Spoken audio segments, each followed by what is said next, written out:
we can now start. So those most of you know Kushal. Those of you don't know, who's meeting him for the first time. He's my co-founder and CEO, and interacted a lot of time with you guys.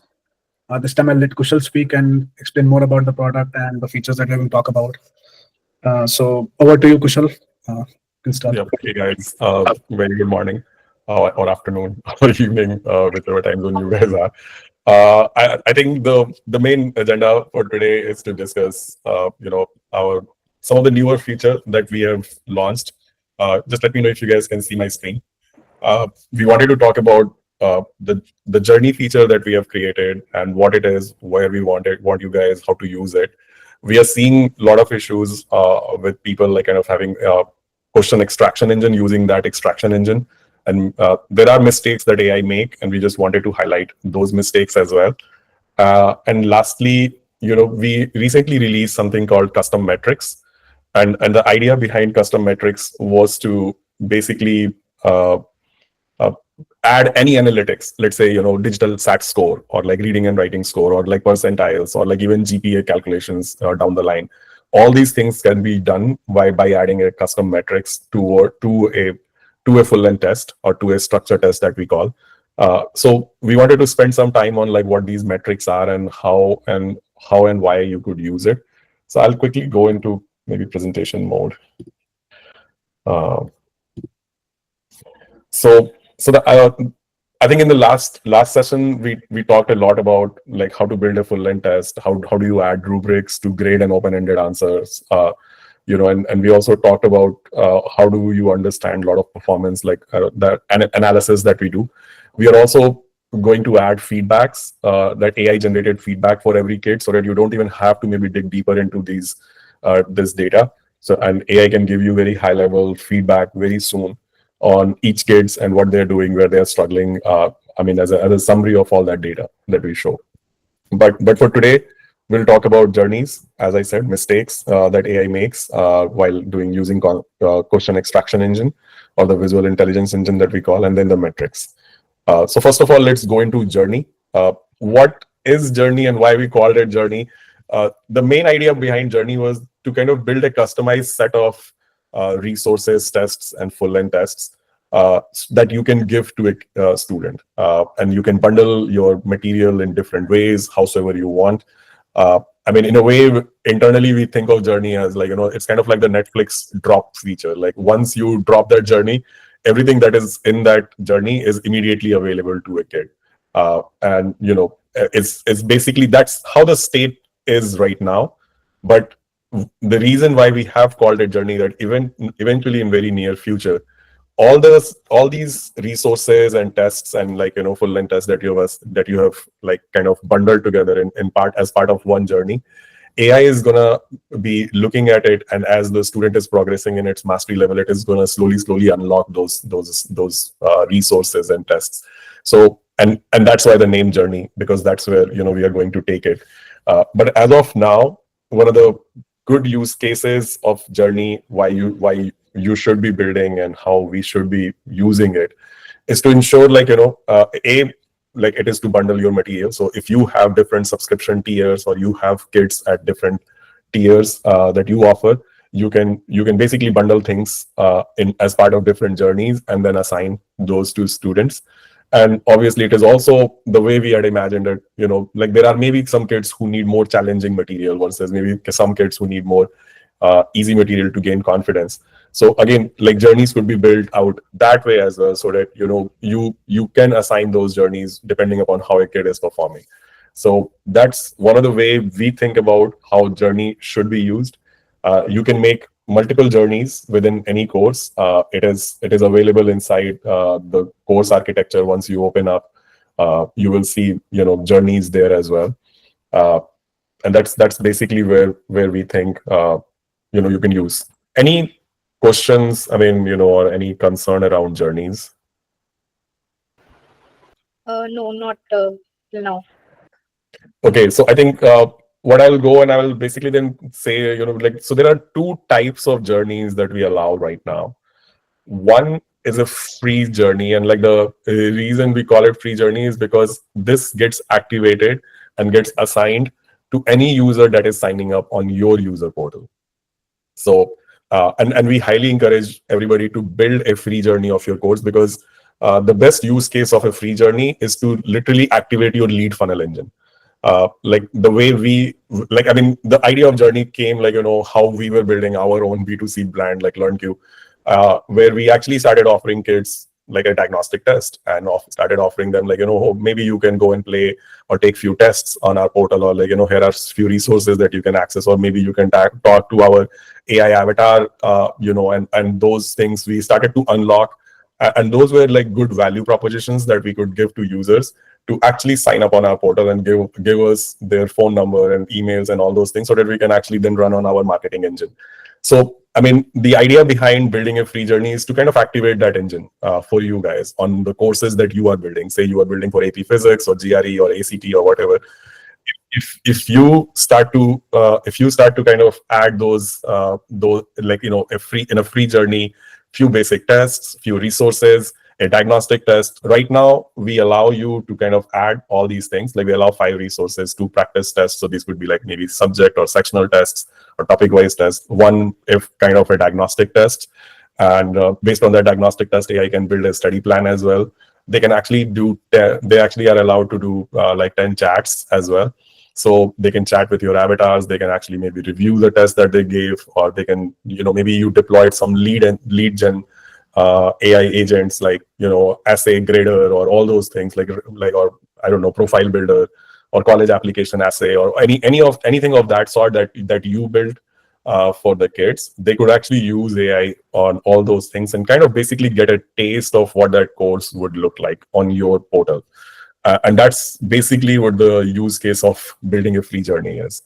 So any course you build, we would highly encourage you guys to build like a free journey, because that allows user to get a glimpse of what you're building. And that's the primary purpose of building a free journey. Now, in any given course, we allow you to only build one free journey, because any user that is signing up on your portal gets immediately deployed that journey, and there is no confusion like which has to be assigned to what user, sort of thing. But as far as and then you can make as many paid journeys.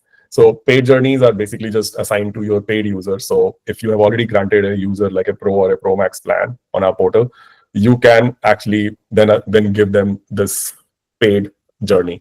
And there is no limitations on how many paid journeys you can make, and there is no limitation on how many paid journeys you can assign. So like a single user on, say, a Pro plan can be assigned like 5-6 different journeys, and that's totally possible. And these journeys could be maybe there is a journey of just reading test analysis, reading section, or there's a journey based on like writing section, or maybe there is a journey for like very hard question, very hard problems.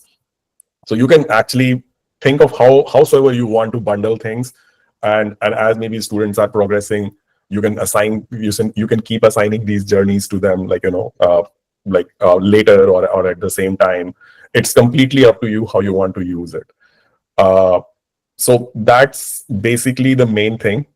We highly encourage that you already grant user a plan before starting to assign them a journey. But if there is a free user who has been granted a journey, or you are trying to grant a journey to a free user, we do ask you in that model itself to grant them one of the plans, and then move ahead from that point onward. So all these paid journeys already, like, they require at this point to the user to be on a paid plan. Is that clear, or are there other confusions around journey, like how maybe I know people are getting stuck here, so I just wanted to kind of maybe take more questions around journeys. Piyush, I don't know if you want to add anything about journeys so far. Yep. So another use case, what even question mentioned, like a lot of times students don't want to, or you don't want a student to see everything. Say somebody who is at a beginner level, you can only give them an easy set of questions in respective subjects under a course. Okay, and as they proceed, they achieve a mastery, then you can give them medium or difficulty. So journey literally help you to personalize the learning journey of a kid, and that's why we named this journey. Okay, so now you are in a complete control that a kid who's already scoring 750 in mathematics in SAT, you don't want to give them an easy question again. It's their time as well we have to take care of, or they'll be bored of getting easy questions. So for them, you can have altogether a different journey. That when these kids are coming again for preparation, you can grant that journey. So yeah, as Kushal I guess has covered, I'm just repeating or Yeah, explaining. I mean that's basically how we think about it. Like if somebody is doing, I mean, you're already seeing all the data, their projected SAT score or their projected AP or whatever score. So the idea here is that you can build multiple of these journeys based on which stage these users are and how much challenging content they need. Uh, if that makes sense. So, and I think the UI is intuitive at this point. Once you create a journey, you are automatically requested to kind of add resources, add practice tests, and add structure tests. So anything that you guys have built on a given course is right away part of that can be added into a journey. So and again, for a paid journey there are no restrictions. For a free journey there are certain restrictions, because again these users are free users at your end, and we restrict at this point like how much of resources they can consume. And I think that's pretty much how we kind of build the journey at this point. We recently released Spaces, and I'm not going to talk about Spaces, but I think many of you will probably are seeing Spaces already in your on your platform side. Spaces, like what high level of thinking about Spaces is that any video or any PDF or any other material that you have, you can literally add to a space and let your AI avatar kind of now even response and field questions about that topic, and not just like questions like answering students questions. You can also in fact add a practice avatar that can ask students question about that topic, or you can actually add like flashcards, or you can add a quiz on that topic. So the idea of space is to kind of create like a AI powered space where any content is now like students are not just consuming that content, they can actually like ask questions if they're not understanding that content. And there are other ways to kind of kind of activate more system two thinking for users, so that they start to think and like kind of reflect on that material more. But spaces are not part of creating journeys at this moment, but very soon we will add that as well, so you can start to attach spaces as part of the journey as well. And I think that will help make like even make the journeys even more powerful in our mind. So that's basically some of the elements of journey. Any questions around journey or like how it is built out? No? Okay. So I will then move to like, how you can grant a journey. Uh, I think the easiest way in our mind is to go via the operations tab.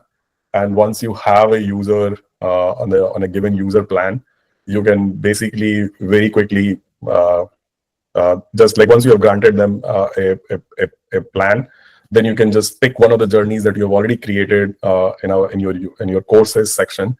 They will all be shown there, and you can basically start to grant them. And as again we said, like you can grant them multiple journeys, so that is very possible.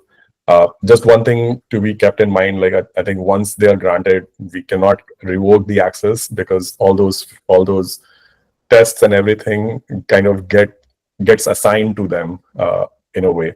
So actually the other way of thinking about journey is to kind of maybe cut your manual task, like if you don't build a journey, then all the tests, all the resources, all the full length tests, all the practice tests, you have to kind of one by one assign to a student, which could take a lot of operational time to kind of do over and over again for a lot of different students. But if you build a journey and you know that, okay, anybody coming on this plan, I have to assign them this journey, or anybody who's already scoring like 1400 SAT score, I have to give them this journey. So that way you can like, right away just assign a journey, and everything that is part of that journey gets assigned to the user. So the other way to think of journey is to kind of, cut down your operational burden on kind of giving material one by one. That makes sense. Okay. I'll kind of move now to the question extraction engine, and I think we have talked about it in the last time as well. But today I wanted to kind of spend more time on what are the common mistakes and what maybe this engine is doing. So the biggest thing is that this visual intelligence, like what the question extraction engine actually is a OCR engine, but it's actually smarter than an OCR engine because we use AI agents to, like, we have built our own visual intelligence, like an optical character reading engine, OCR engine. But on top of that, we then, like, whatever our OCR engine understands, we give it to an AI engine to kind of understand and classify. So at a high level, like, it can convert any of your PDF or scan document or images into a fully editable digital question, right? And now once it is a digital question, you can actually even generate more similar questions like this question. So you can literally, like, just like create an infinite content loop from here, because as long as it was in a PDF or an image, you were only limited to those questions. But now you can leverage our AI, and and not just what, there are other many cool things that we do, like, like just look at this question. The moment you extracted it, it not only just extracted the question and the options and marked the correct answer, it also created solution, which was not here in the original image. It ended up also classifying the question, that, it is from reading and what in context, and it added some tags to it, so that it, like, anytime this question appears on student end, we start to understand that whether or not student is understanding these concepts that are part of this question. It gives a difficulty level as well as give a difficulty score. And it's not shown in this image, but it also, in fact, assign a average time that it should take for students to solve this question. And that also helps us track whether or not student is solving these questions in the given time that, that everybody else is able to solve. And maybe, and that kind of shows us whether or not student has mastered that concept. So that's basically how we think about it. And so that's why we actually even do a lot of, like, classification and characterizations the moment you enter a question into our visual intelligence engine. So there is, like, the way we call it, it's not just capturing the data that you provided us, it actually enriched the data that you provided us. And once you have provided us that data, we can now take it and, like, generate way more questions on top of it, which just increases your question bank in a way. But at a very high level, the other way to think about it is that it is converting, like, an unstructured data. Like, what we call unstructured means basically, things written in, like, common free form English, right, into a structured data. And then, like, things are now classified. And, oh, this is the question body. Oh, this is an option. This is an option. This is an option. This is an option. These are the solution. This is the subject and the topic. So it actually created, like, some sort of a table internally to understand about this data. And that's basically how it is thinking about it. And one of the common mistakes that we currently see is that, folks are not picking the right question type.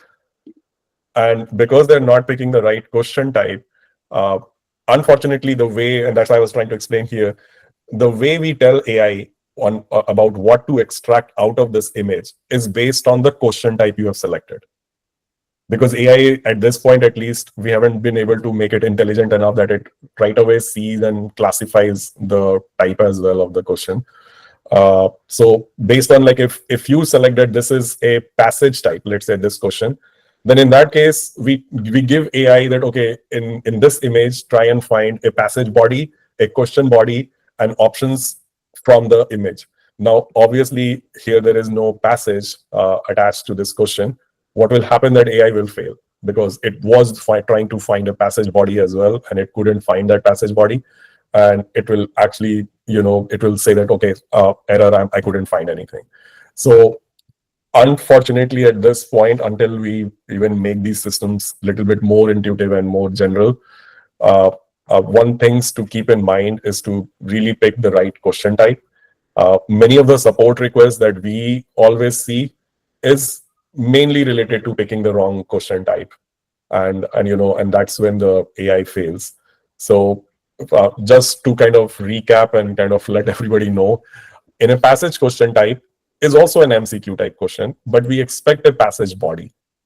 So anytime all SAT English type questions or GRE or GMATs, reading writing type questions, I think will fall under this passage body. And again, in passage, our system is extendable. So if it handles the current SAT type questions, but it also handles, let's say, GRE type question passage, where there is one big passage and there are multiple MCQ questions attached to that passage. So if you dump a question like that, where there was one big passage and there were like 2-3 questions from that passage, we will be able to extract those as well. Because our passage question type understands that okay, if it is a passage type question, then there will be a passage body, and then there could be even multiple questions attached to this passage. So it goes and tries to find all those elements and then bring it back. So the passage question type is more extendable in that way, that there is one passage and then multiple questions attached to that passage. So that's how we think about it at this point. Okay. And it's important to understand this definition. And in an MCQ type, we always expect that there will be a question body and bunch of options. There could be a solution, there could be correct answer, and there could be even images and graphs and tables and all these things attached to the questions as well. But there is no passage here. Like, this graph is part of just a question. So like an MCQ by definition will only have one question. Unlike passage can have multiple questions, MCQ will always have only one question and bunch of options. So that's the biggest difference maybe between the passage and the MCQ type questions. We also support numerical question type, what we call numerical question type, and I think SAT calls it numerical response, or like student produced response question type. But why we don't call it student produced response? Because we support both numerical answer type, and we also support open responses. So in a numerical response, we expect the answer is a number, and it could be a fraction as well, but it is some number format, like -1/2 or -0.5, or all the possible variations of the answer, but it will always be a number. Versus in an open response question type, basically we allow users or kids to just write anything. They can either write anything, or they can even attach an image of their handwritten notes as well. And our visual engine again will actually understand whatever howsoever they have solved the question, and based on the rubric that you have created, it will grade those open response answers as well. So that's another very powerful feature that we don't talk about, but like all the APs, as they are going to digital format, even I don't think like even College Board has this features, but if you deploy an AP questions and it has an open-ended response, and if students, because particularly like we built it because in math, kids must be writing so many equations and all those things. So if you are writing, kids are writing in their workbook on pen and paper, they can just take a screenshot, attach it at the time of the exam. The AI will grade everything and kind of give you a grade as well based on the rubric that you have defined. So when you're using this question or the visual intelligence engine, I would highly recommend to use the right question type, because that's how we tell AI what to look for in the data. Anything that I did not cover, or like any other issue that you guys have been facing while ingesting the data? Any question, everyone? Yeah. Okay. Hi, Jyoti. Yeah, actually, I guess the issue is now being resolved, because like I was mistaken. I was uploading wrong question type, because earlier it was not taking some graph, was not taking table. Like Piyush sir was there. We were rectifying this. Remember, sir, we were rectifying this. What is happening? So now I guess the things are a bit clear from here, that we were uploading the wrong question type. Yeah, and also you can use passage question to upload question. Like in AP particularly, there are like a passage and 3-4 sub questions. Yeah. Even you can upload those kind of questions using passage question type. Our AI engine can easily understand that. Exactly. That's exactly what I said, right? Passage expects that there is a passage and multiple questions attached to it. Versus MCQ always expect that there is going to be just one and only one question. That one question can have graphs, can have tables, can have all sorts of like infographic material, but it's only one question, right? That's the biggest difference in my mind, or that's how we actually at least think about it. Yes, Soumya, sorry. Sir, like in some of the SAT questions, we have a long passage. Along with that, we have a small graph.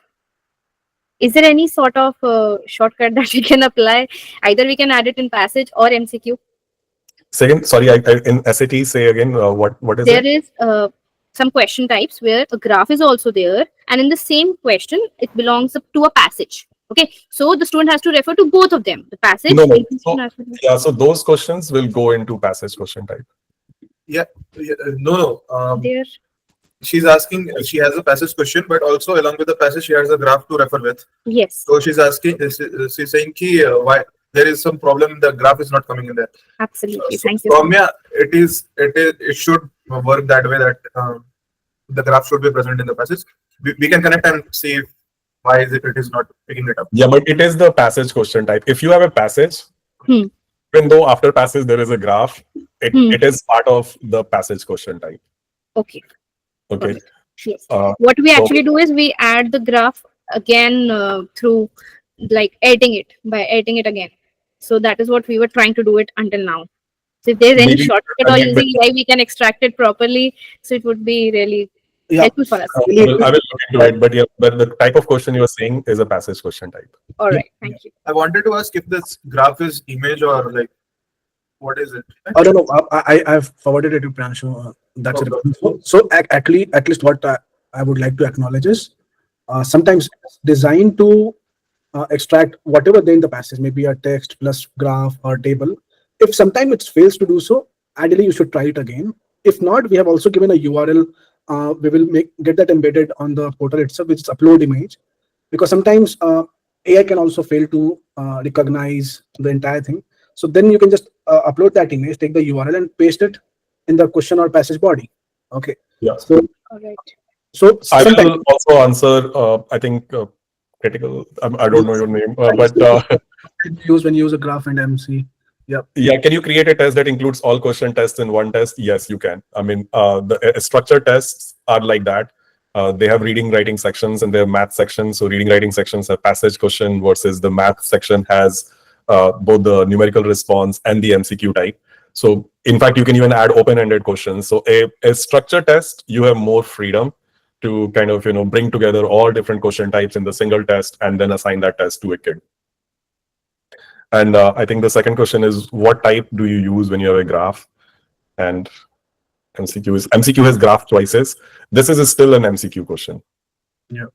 So the critical thinking child is Kushal Lemi. I guess you haven't met her. Yeah, She's a so member from same city. So Yes.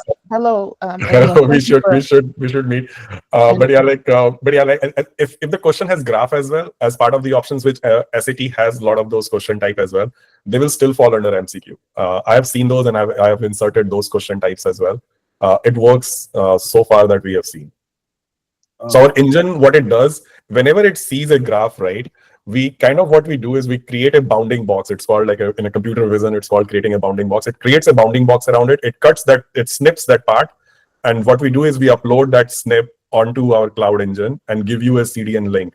That CDN link is a fully resolvable link. If you take the link that we provide and just paste it in your URL, you will just see that part of the graph or part of the image that that was part of the PDF earlier.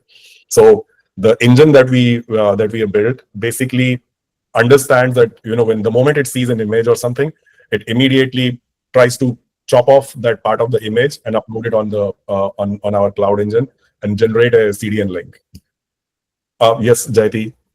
Yeah, sorry to interrupt, sir. I have one more doubt. I mean, sometimes AI chooses the wrong answer. Though the right answer is there in the option, then what to do in that case? I mean, I'm actually going to come. So thanks for pointing out. I mean, let me go. Your last question is a structure test is timed. Yes, you're right. So a structure test is timed without time clock. So this is possible. You need to build practice test manually, and you can choose any question type. Okay, yeah, so exactly. totally possible. You can again build an untimed test using build manually feature of practice test. But if you want to generate a quiz or an assignment using a PDF, using AI, where you don't even want to picture questions, then there's a limitation. Then you can only choose MCQ or passage. That's a limitation over there. Yeah, that's a limitation at this point. I mean, we will work on improving it. But at this point, if you give us a PDF and you use our assignment generator engine or a quiz generator engine and want to generate questions out of that PDF, we ask you to first of all identify the MCQ. And then again, the idea here is because we are generating these questions and we are saving it in our database, and we need some sort of more control on what fields AI is identifying and storing in our database. So that's why we don't allow you to kind of pick and choose different question type when you're using AI engine. But as Piyush said, if you're building a question test or like a practice test manually, you can definitely do it and create an untimed test. So, Jyoti, on your question, right? We Yes. did. I will skip this because I think we already kind of like looked into it. We did make this time, like, some of the issues, common issues we think like that are appearing, and we are going to give you guys like just maybe a little bit of hand holding on like how to very easily fix it. So uh, at this point, some of the the what do you call like text features, right? Like say italics or bold or underline. We are consistently seeing that AI is actually having issues identifying these things, and I think they are very simple to fix. Just like how you do in your WhatsApp, we actually support a language when the question comes out, right? When you see the question body, the language that we support is a mix of Markdown and like LaTeX. You don't need to know that much, but even in your WhatsApp, basically, you can bold a text using star star around a text, right? Very similar thing you can do. You can do on our engine as well. If you do that, the text will get like a single star will make it italics, double star will make it bold. You can just use slash underline and whatever the part of text you want to be underlined, and then that will become underlined. Fill in the blanks is mostly, again, like if there is a blank in a question, again, that's where it has an issue in it. You always extract as a Q quad. I don't know what it understands there, but we would just say that just replace anything that has like this curly brackets Q quad as just bunch of underscores, and these bunch of underscores will appear as a single like under like a blank line on our UI. So that happens as well. As you said, wrong option is marked as correct. It does happen. We are seeing this rate as around 30 to 40%. It's much lower compared to these like Yes, the exactly. It is, if I'm uploading around 10 questions, then it is choosing the wrong in around 3 to 4. Three Yeah, to so four that's questions. and that, I mean, trust me, before we launched it publicly, we uploaded more than 1,000 PDFs, and we like more than like more than 10,000 questions we inserted in our database using this engine before we kind of gave it to you guys. See, the long story short answer here is what you have to believe that these systems are improving very, very fast. Like when we started building this engine like a year ago, there was much higher error rates. That error rate has dropped drastically, and what we believe that it will drop even further going forward in future. And then all the other benefits that you are getting out of like just inserting this question, having it classified, having all the analytics run on that question, that benefit is actually tremendous. And like, or even generating more questions similar to this question using AI, I think those things will like take over like some of the initial pain that we are feeling here. Sorry, Soumya, you raised your hand. Sorry. No, Go ahead. sir, it was really, really like it's very insightful, and I can relate it completely. While I was uploading some of the questions today, so as told by you, I should upload them in passage-based questions, right? For the long passages. I encountered a new error today. It said that we can't extract the image. So the error stated image can't be extracted. But when I shifted the same to MCQ, it extracted perfectly without any error, without even that fill in the blank error. Yeah, I mean, if it is a passage type, it is not detecting image, we should connect and we will try to fix it, because even in passage there could be images and we should be looking for those. Wrong options it is doing, but that's where I would say, you guys, and that's why we have a process of verification as well. Yes. We actually, until and unless a question has been verified, we don't allow that question to appear in our engine on the student side. So it could happen that maybe you have hired somebody, or somebody is doing this kind of job, but I would say like just be a little bit vigilant. Just make sure that whatever you are seeing in your PDF is reflected here. And one of the other thing I would say that if AI has picked the wrong answer, just pick the right answer and generate solution again. For sure, AI for sure. is very interesting. It's a very subservient, as in like it acts as a servant. I mean, if you tell the option B is correct, it will generate a solution for option B. If you tell option C is correct, it will say that option C is correct and it will find out logic. Or sometimes it doesn't even find logic. It comes to the conclusion that B is correct, but it will say like hence option C is correct. So it does that. So I mean, at this point, I would say like, I mean, be on a lookout, see what is the right answer, select that right answer, and then just generate solution again. And I think it will do a beautiful job of generating the right answer. So, All right, all right. Thank you, sir. so, and I'm not done. I mean, there are some other issues that we have highlighted as well. Yes, I please. guess Swati also raised hand. Oh yeah, Swati, sorry, go ahead. Sorry. Yes, it's okay. So thanks so much for so much of clarification. And I also have a doubt that uploading images one by one takes a longer time. So you should also have some thing like a group of 5 photos or 5 images or something at a time. So it saves our time because each and every question generating it is taking a lot of time. And you can help us with that also. Yeah, so And PDF, as actually, you already when mentioned we that you'll be wrote, working on it. yeah, no, I totally agree. And actually, Swati, to be very honest, the engine is stronger. If you have multiple questions, right, we actually request you guys to maybe just, just generate a PDF of like, say, 5 pages of all these images. Or if you have like 5 questions and dump that PDF. It's only why, I mean, initially we actually were allowing you people and we were telling people to kind of do it that way. If you have multiple questions, you can do it. If you have multiple questions, our system is intelligent enough to understand that there are multiple questions and it will identify all those question bodies. The problem, what we started to see, that people had very long, like people started dumping like 1,000-page PDF or like 100-page PDF or like 80 pages PDF. That's where it is like testing the limits of AI. What is like one of the bigger problem with Gen AI at this point is the memory. Memory issue. I mean, how many questions it can keep it in its brain? Like it's like how humans, right? I mean, there is a limited number of like things that your questions we can keep in our mind at one time, right? Because realize it that it's not only just like extracting the question, it is also classifying. It is also like characterizing its difficulty. It is also trying to identify how long it will take to solve it and all those things. So it has to kind of do other things as well on that question. Okay, so like if you dump, like say, our experience is if you dump more than 10 questions, and that too, those 10 questions have very long like solutions and like 2 pages solutions and all those kind of thing. Because, I mean, everybody is using ChatGPT. I think everybody understands tokens at this point. There are token limitations. Even in AI output, like how sometimes maybe if you'll see ChatGPT will like kind of stop in between and say like, do you want me to continue responding to you? Because it just reached its token limit, and then it cannot generate in one go more than that much text. Okay, so the same issue is happening with us. Like once it runs our OCR engine, the optical character, that is ours, so that doesn't fail. Where it fails is like there is an agentic engine which then identifies that okay, in this OCR body, what is the question, what is the option, what is the solution, all those things, right? So that engine is an AI engine, and it has a limitations of how much tokens it can output in one go. Okay, so until and unless you are not testing the limits of our engine, which is not our limit per se, to be very honest, it is, say, we use OpenAI for this part. So there is actually two parts of this engine. So we use OpenAI on the second part where we actually ask AI to identify the parts of the question. For that, we really, we are limited by their own output limit. Okay, so I would say up to 10 questions in general, as long as they don't have a lot of like lengthy solutions or lengthy passages and all those things. Again, it's a token limit. It would work. So, I mean, I can show you examples where actually we have extracted like 80 questions in one go.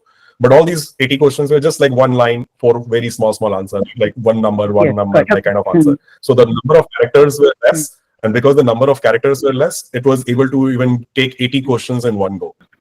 Okay. So it's just like we need to be mindful around some of these things. We say that you should do it in one question at a time because that way that it will not fail in most of the situations. If that makes sense. Right. Yes. And so the second part is like incorrect solution generation. Again, like it may generate, if you have not given any correct answer, it may sometime give a wrong answer. Though I would again say that these mistakes in math, we have tried to control it a lot because we give AI a coding engine to code and solve it, like kind of having its own calculator basically on the side. So it can actually solve like numerical responses or like even algebraic equations and all those things, and then it tries to find a solution. It does make mistakes. Again, I would say that as these AI models are improving, these mistakes are going down tremendously, and they will go down even further in the future. So as we are building these engines, I know that the accuracy is going way more, and I think we just need to work around that for now. But very soon in future, we can expect that these engines will be just out of the gate very powerful. Similar thing is around topic categorization. We have seen that it happens also sometime. Particularly, it gets confused when like say SAT has a lot of infographic questions, and when it sees graphs, it by default thinks that it's a math question. I have some solutions that I will implement very soon to kind of improve it. But at this point, we do see that around 30 to 40% questions, it does this error as well. So again, you guys are better judge of what, that's why I say, like, just have a quick view of what it did. If everything looks good, verify it. If doesn't look it, just like very quickly edit it. Editing is very simple and easy. So I think that should be easy enough. Images not extracted properly. I think at this point, this error rate we see at like only 0 to 5%. It's very rare that an image is not being captured. Or like, or options are missing in the extraction. It happens very, very less. But if it does happen, as Piyush was saying, like just upload the screenshot of the image and, and you should be fine. Or edit the question and just very quickly add the option. So this is maybe the state at which we are currently. I know, maybe in just 2 months or something, maybe this will be even lesser. I know it is just getting lower and lower, and it will get better and better over time. That's all I can maybe promise you guys. Yep. Lemmy, do you have work questions? Yeah. We have a process where we can share questions among our clients so we can spare. We are working on it. We should make it's not there yet, but we are thinking, a kind of like a place where, you can share your own course, whatever you have built and, with others. And then maybe it's just easier for everybody to kind of move forward. What we have taken on us that we built SAT first. We are right now also trying to build at least a basic, like in SAT, I think we went above and beyond and we built like 15 full-length tests and all those things and added like more than 5,000 questions for our play engine. But for ACTs and APs and other courses, we are going to just create like a kernel, like a cell that's, maybe with 4 or 5 full-length tests at max.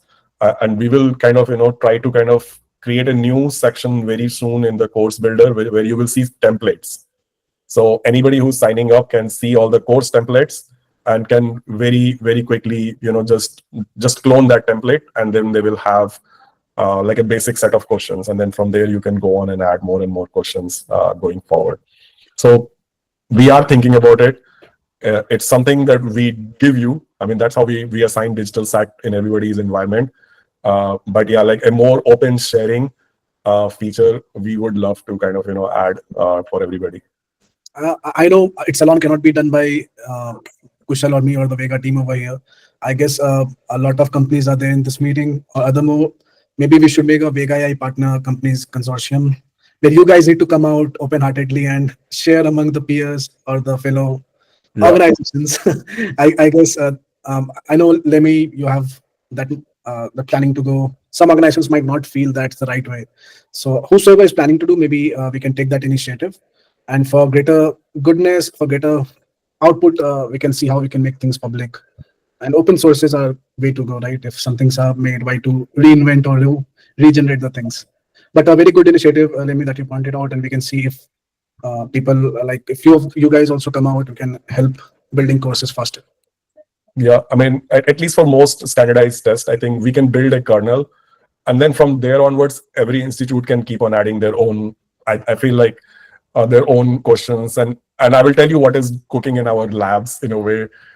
Like the play engine that we have for SAT, we are actually coming up with a way that the AI will on the fly just generate questions for students to practice. We already do it in practice with Avatar, where initially the avatar of yours in your user environment tries to pull questions on that topic from your database, questions database. And if it doesn't find any question, then it sees what's the pattern of questions being asked in this topic. And it starts to generate more questions on the fly when you are like, practicing with the avatar. So we are trying to kind of give that same sort of feature into the play engine as well, because play has definitely been something that people have been requesting a lot in other courses as well. So yeah, like this infinite question generation engine will very soon will be turned on in every kind of courses. So I don't think the alpha is in maybe the course. Alpha probably is then how you are teaching then, right? But anyways, I wanted to quickly touch on the visual editor as well. Like we recently changed the UI where you just right away see here, like any changes that you make, how does that appear on the main like in the UI itself. So it just gives you immediately like a way to see that, okay, this is how it will appear on the student end. So it makes formatting much easier in our mind. I think we are running out of time. I don't know if we should touch on metrics or we should move Yeah. it for another time. But I will quickly touch on one thing where people are making mistakes. So on digital SAT, I mean, I just wanted to say that there are like the metrics, like say even simple like reading and writing score calculation, right? It's actually not easy. Like we have to first find out the raw score in a section that has been named as reading and writing, and go into that both module 1 and 2. We need to know what is the module 2, whether it was an easy module 2 or a hard module 2. We need to then look up the scaled score table, and then finally based on the score we need to calculate the percentile. So if you think of it, it actually, like, that's how like the logic is being driven. So unfortunately at this point, like if you are adding a, like say, reading and writing score, we want you guys to name your reading and writing section as one of these options. It has to have some name of reading or writing or RW or read/write or just read or just write. I mean, the way it is going to identify, I mean, I see a lot of time what people are doing is maybe they're calling this section English section. And because English section is not as an option in our current way to identify like this section, or people are coming up with all sorts of name. But if the name is not one of these variations, and there could be more words. I mean, I'm saying like there could be like condensed reading section, but then the word reading came in the in that naming, so we will be able to work with it. Okay. Similarly, math has to have some variation of mathematics, sort of in the naming of the section. And once you do that, what we are doing in the background, I can tell you, we basically try and find which section was named with one of these names, and then we go and calculate the raw score, right? And based on raw score on that section, then we calculate the scaled score based on the raw score, right? So if you don't name it correctly, I mean, most of the issues that we are seeing recently with the structure test uh, are actually somewhere around, the sections are not named correctly, and then the engine is failing. We will try to make engine a little bit better so that it doesn't give these errors. But in the meantime, I would say, like, try to name it more properly, and then I think we should be able to pick it up. And the second thing is, this is a beta feature, and we only have started to add metrics of digital SAT. But any other tests like AP and ACTs and all like GRE, GMATs, or whatever you guys are teaching LSATs, and you want to calculate any other score based on students' performance, just let us know how you want to do it, and we will implement it. At this point, it will be like a request-based service, but what we hope is that over a long, like maybe in a few months' time, we will have metrics for most standardized tests, and then it will be easy for everybody to use it. So I mean, very short, but metrics allow you to just do any calculation on student performance after a summative test. That's basically high level, like way of thinking about a metrics. It could be even GPAs and percentiles and scores, anything that you want to calculate once a test has been done. Does that make sense? Yes, definitely. And we are, I mean, they're not categorized, but it's just like how the UI perspective. You can pick some ring metrics. So ring metrics, like come in a very Apple Watch style rings. And at this point, we allow you to add up to five metrics in this ring UI. Why we don't allow you to add more than 5 is just like when we were looking at more than 5, it just not looked that pretty. So we just restricted it. Otherwise, like having 10 rings, it will just look very it was not looking good in the UI. So I think the 5 is just the limitation on how it should be. But if you think about it, currently you can have like an overall SAT score, reading, writing score, math score.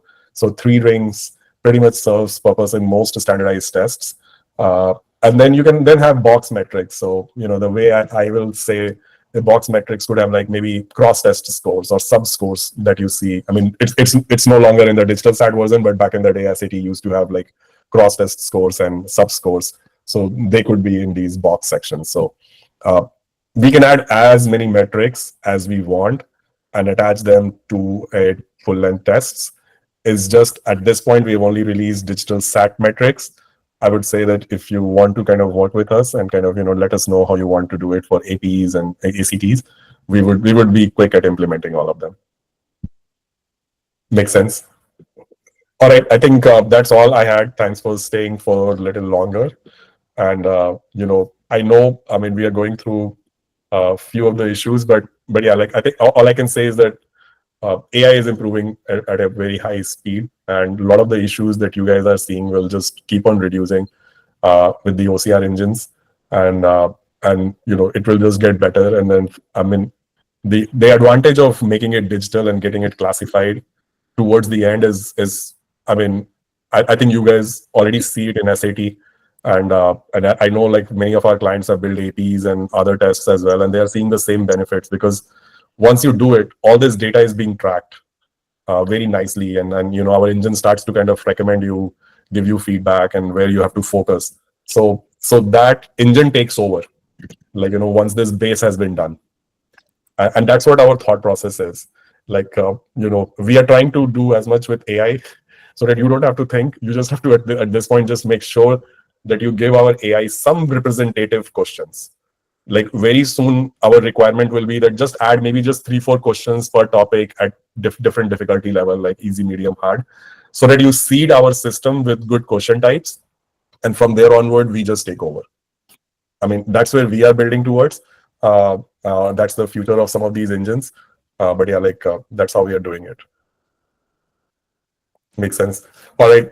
Thanks, guys, for sticking around extra minutes. But any questions that we can kind of take before we? Yeah, I have just a quick question. Thank you so much for a wonderful webinar. I hope I get the replay because Yes, I came about yeah, half hour late. But regarding the naming convention for the deployment, when you deploy, and then you need to put in like a URL slug or whatever. I mean, that's what it looks like to me. You're putting in a name right before you deploy it. Any suggestions on that? So, for example, if I'm creating Algebra 1, math, what do you call it when you do the structures and the weights? Yeah, we got your question. I guess we discussed that internally as well. Maybe feature over there can be given the course name. We can create an automatic slug which you can edit. So Kushal, I hope you're getting that. If she's creating AP Calculus BC, the box comes blank. Ideally, we should write a slug because ideally it's a unique for that organization. Okay. Yeah. So let me what we do is Right. It's unique. Yeah, that's right. But if you have more than one, let's say I'm doing algebra and then I want to do another algebra sample, and then I'm trying to get organized so that in the future as we create more of these, we're not. Got it. We can give you some suggestions how X or Tutor used to give us the username suggestions. Maybe we can give some suggestions over there, and it's basically just to have it unique. If AP Calculus BC can be written as AP-Calculus-BC, so that it's there in the URL as well, so that when a student goes and see, they also understand where they're getting into from the URL. Eventually, in long term SEO wise, also it will help you, so that say Google also understands. Okay, there's something related to AP Calculus BC. So the better descriptive the name of the slug or the URL as you're seeing, better is for everybody, both for technology engine like SEO for Google or AI engines, as well as for the students. Yeah, I mean, the only reason that slug is there because again, as you said, right, you can make Algebra 1, Algebra 2. I mean, how do we identify that these courses are what, right? So that's how we are trying to kind of, but yeah, we can do a better job in just suggesting some name for the slugs. We are actually coming up with even like, when you're building your avatar, I feel like a lot of people are stuck in what should my avatar be speaking or how it should be responding. So we are coming up with some sort of engine which will just maybe write better prompt or write better you can just write your raw thoughts and it will just maybe beautify it. Maybe we can start to do that everywhere and just kind of give that beautify it button sort of, or like make it better button. So that will hopefully make it easy. But yeah, Okay. we'll add it. Okay, that's great. I do have one question to take offline. Like if you get. Yeah. So any meeting tomorrow, maybe we can. We can do it. Okay, we can do it. Thank you. Yeah. Thank you. Oh, thanks everybody. Thanks for joining, and thanks for using our platform and giving us all this amazing feedback. I mean, we are improving our systems a lot. Thank you. And it's for greater good. No, thanks guys. Take care. Thank you, Bye. sir. Thank you. Bye.